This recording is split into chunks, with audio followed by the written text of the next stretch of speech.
Assalamualaikum warahmatullahi wabarakatuh. Kembali lagi bersama aku Afifa. Kali ini aku ingin unboxing iPhone 13 Pro Max. Yay, I'm so happy, barang yang aku tunggu-tunggu akhirnya datang juga. Video aku kali ini bukan ingin membahas mengenai spesifikasi iPhone 13 Pro Max, tapi ingin menginformasikan pembelian iPhone di Jepang. Karena sudah banyak informasi di Google atau YouTube, kalian bisa searching mengenai spesifikasi iPhone 13 Pro Max ini. Oke, sebelumnya 3 minggu yang lalu aku sudah datang ke Apple Store di Jepang.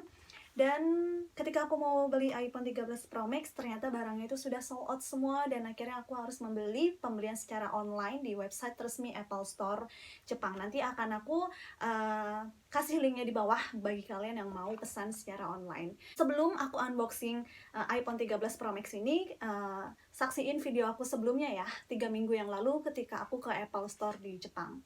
Oke, check it out. Ya, halo minasan, assalamualaikum warahmatullahi wabarakatuh. Ketemu lagi bersama aku, Afifa. Dan hari ini aku sudah ada di Shibuya dan mau ke Apple Store di Omotesando. Sebenarnya bukan karena gaya atau pengen ikut-ikutan gitu, tapi karena emang aku butuh banget handphone baru. Karena walaupun handphone yang aku pakai sekarang ini handphone kesayangan dan setia menggunakan HP ini, tapi lama-lama pasti kan handphone itu elektronik ada masanya. Jadi aku membutuhkan handphone baru dan hari ini aku mau beli HP baru. Oke, ikutin keseruan aku hari ini ya. Aku sendirian nih, nggak tahu Jepang tapi berani-beraniin jalan sendirian. あれ並びで横になってて、でプロも右手にある、でこれも右手にある、爆買いないんですよ。で茨城か軽い。でプロめっちゃ大きい。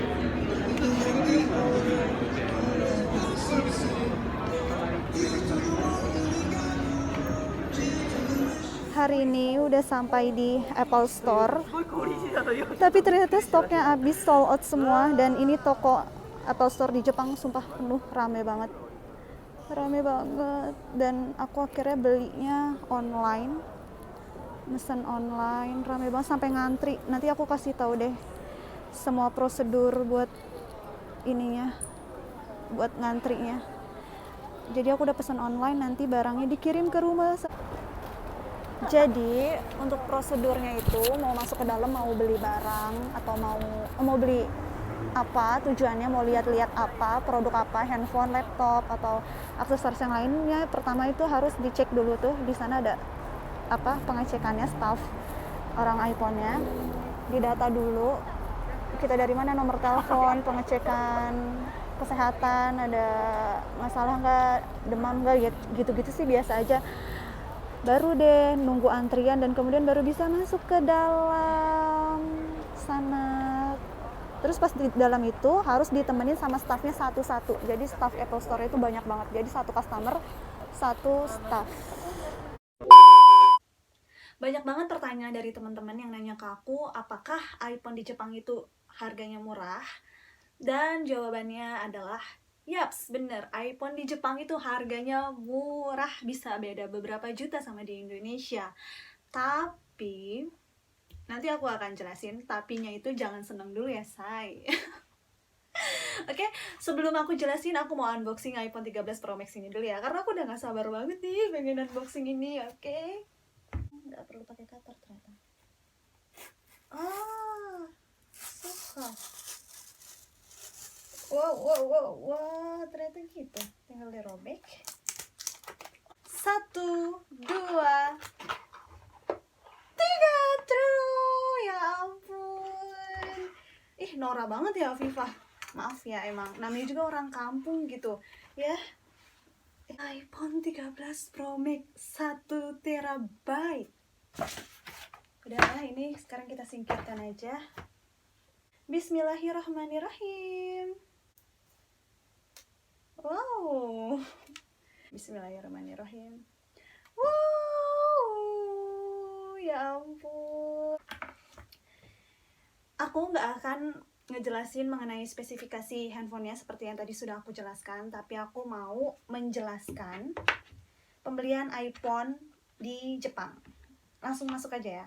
Oke, walaupun video unboxingnya itu nggak cantik dan nggak sebagus video-video yang lain, tapi ya hatiku sudah senang.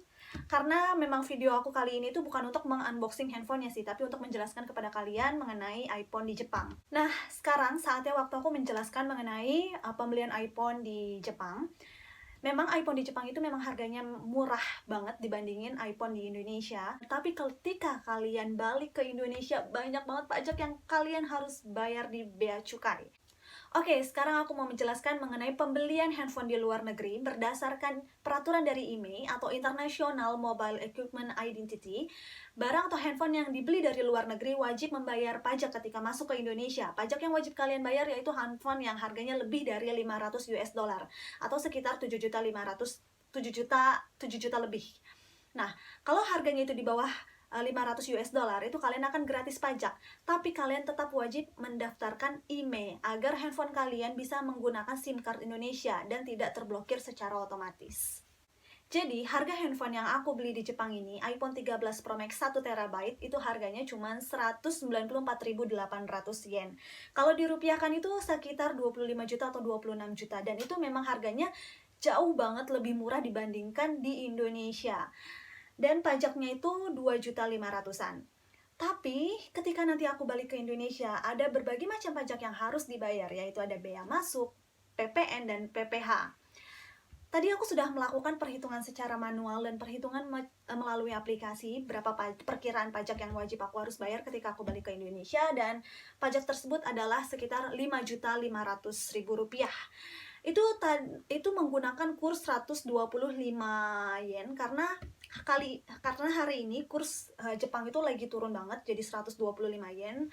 Tapi nanti ketika kurs yen naik di atas 130, pajak yang aku harus bayar ketika aku balik ke Indonesia itu lebih mahal lagi, mungkin bisa di atas 5.500.000. Jadi kalian bisa totalkan sendiri berapa pembelian handphone aku di Jepang dan pajak yang nanti aku harus bayar di Indonesia itu sekitar 30 juta lebih.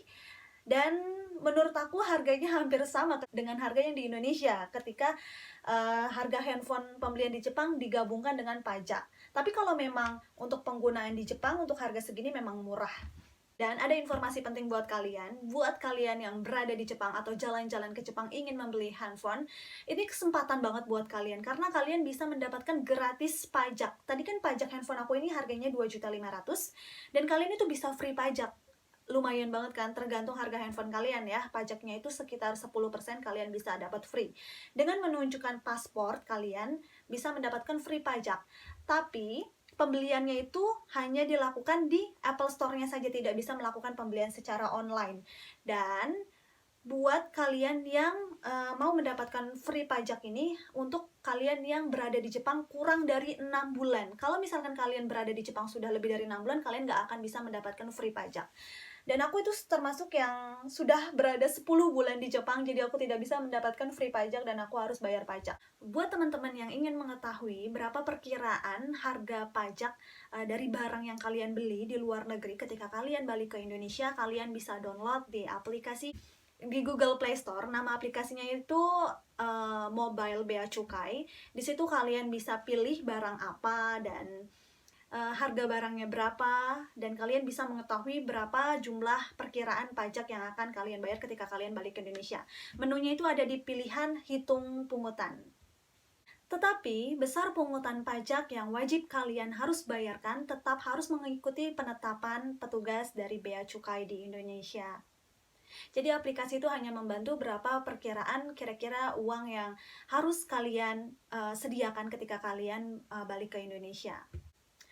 Nah, itu dia informasi mengenai pembelian handphone di luar negeri. Menurut kalian gimana pembelian handphone di luar negeri? Apakah benar-benar murah banget? Atau lebih baik beli handphone di Indonesia aja? Atau gimana menurut kalian? Tolong bantu aku komen di bawah. Oke, terima kasih buat kalian yang sudah menyaksikan video aku. Mohon maaf apabila banyak kata-kata yang salah. Jangan lupa untuk subscribe, like, dan komen ya. Terima kasih. Sampai ketemu di video aku selanjutnya ya. Bye-bye!